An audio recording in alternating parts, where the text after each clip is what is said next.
This is Sports Matters with Jerry Coughlan. It's so retro.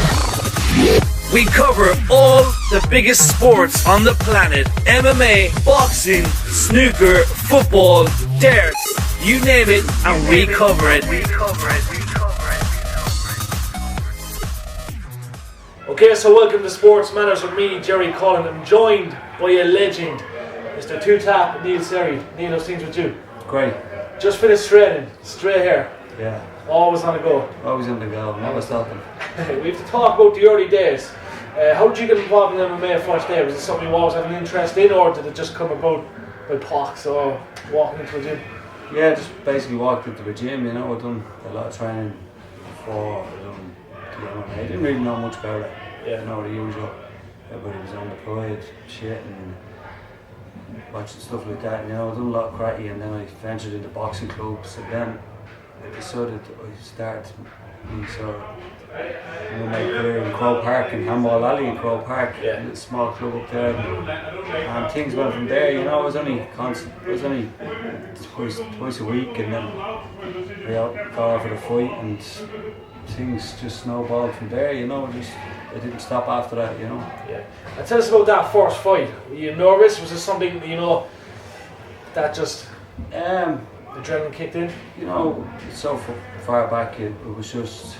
I remember it to the day. I fought a lad out of SBG. His name was Smiley. He was a Polish fella, you know.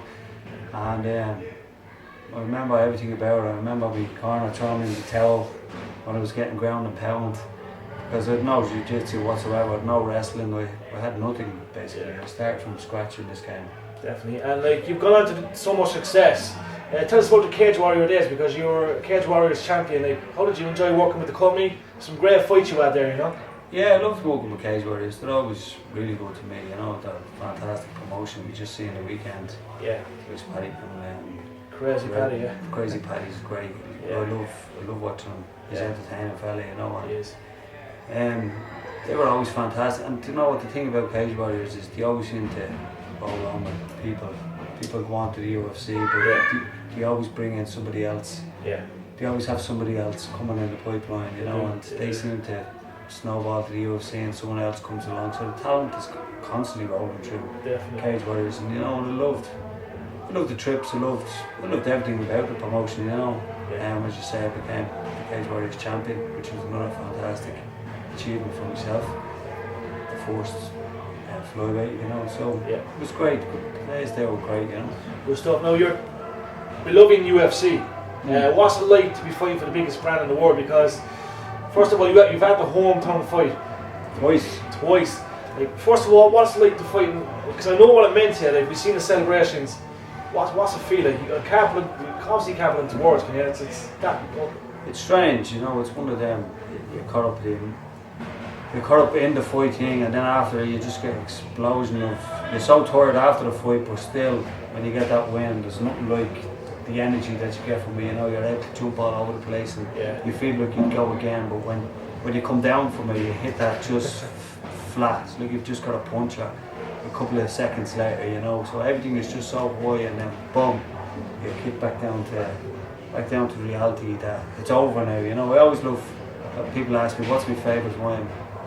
Walking in, it's not, the fight week is great for me, you know. I love fight week. I love buzzing around it wherever we are, within the country we are. I love floating around, love meeting all the other fighters and just getting into the swing of thing, you know. And when it's over, it really is deflating, you know. Yeah, and you're obviously a big fan. What kind of guys did you look up to in the past? Dan Henderson was my favourite fight. He's all time favourite fight. Still going strong. Still going. Dan, what it means to him and the MMA community. Yeah, you know. He's a legend though. He's a legend. You never know. You might do Brisbane as well. Yeah, hopefully. He's got a great chance. So there's been a lot of talk lately that you might fight at UFC Belfast. Yeah. Are you true to that, or can you confirm? Hopefully, you know, I'm trying to get on the card. Ian McCall called me out. He's had 2 dropouts in the last 2 cards he was on, you know. Yeah. He's looking for the fight. I more or less accepted the fight. So just hopefully that Sean Shelby can put it together, you know, and get the fans what they What want. they A lot of fans want that fight, you know. It's an interesting fight for me. It's an interesting fight for him. Yeah. You know, it'd be a good scrap. Oh. Entertaining. Yeah. So I don't see why not. Now, obviously, I'm coming off a loss. Ian McCall's coming off a loss to John Lineker. I'm coming off to Haraguchi. They were both exciting fights. So they were very good fights. Why not? We just have something like that, you know. I like it. And like, you know, what's been your like? Everyone has great achievements and stuff. You to date, what would be your greatest achievement when it comes to mixed martial arts? Do you know what? I don't know. I just haven't looked back on that yet. Yeah. You know, the chapter's still going. It might sound strange, but I haven't looked back to sit back and looked at it and says, right, geez, this was great, that was great. All of it leading up, because we never thought to get here. Yeah. To the UFC, because when I was back in the Cage Warriors days and I won the Cage Warriors title, I was supposed to fight in December. Yeah. Didn't make weight. I thought everything was gone since then. You know, I thought everything was gone. We got a break with Ian McCall. Getting injured. And I did some stuff like that. I was given a 4 fight and I never thought it'd be, honestly, I never thought it'd snowball again. I'm still in the UFC 6 fights later, you know, and you're still making that impact. I'm still making that impact, you know, I'm still exciting. I've lost some fights, everybody lost some fights, but I've lost exciting fights. I haven't lost boring fights, you know, and I just haven't got that minute to sit back and reflect on what I've done yet, you know. And when I do, I'm sure I'll look and say, what great day is, but it's just not yet, you know. Not yet, no. And just for all the younger lads joining the gyms, and even your young fella here, like, what advice can you give to them? He's a future star as well. Are you going to be a future star, yeah? Yeah. Good stuff. What advice can you give them? Because obviously, you know, it's taken the world by storm. We've got more people entering the gyms. Obviously, you have to be in it for the right reasons, not just for the fame or the money. Obviously, it's money's nice now, isn't it? It is. It's if you can get it. It's a serious sport, as you know. It is. And like, what advice? It's not an easy sport, you know. It's not. My advice to people is just to find the right training, find the right gym. You know. It's very hard to find a gym that you're going to be comfortable in. You know, and it's very hard to find good trainers. You know, not everybody's a great trainer. You know what I mean? That's why there's so many.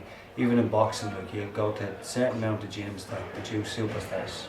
Not every gym produces superstars. You know what I mean? Top gyms and good coaches. You know, as I say, people talk to me and they say to me, so what are you going to do after going to be the coach? So, I haven't got a clue how to coach. I don't know how to coach.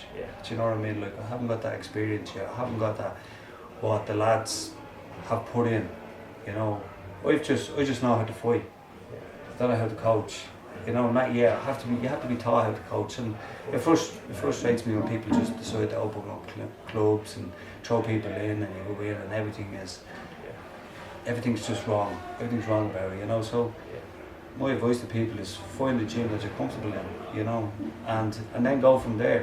You know, as you say, it's not an easy sport. And we always say to people that says you'll know what you're made of after a loss. You know, you know where you want to go when you come off a loss. We've seen it time and time again in Ireland. We've seen it a couple of months ago with Connor, the way he flew back and he showed what he was made of, you know, what he was made. A lot of people thought he was going to shy away, probably me included. I was on the fence on who was going to win the fight, and then he just blew everybody out of the water, you know, and props to him, you know, it's incredible, and that's what I'm saying. You know what type of person you are when you lose. So find the right gym and then go from there.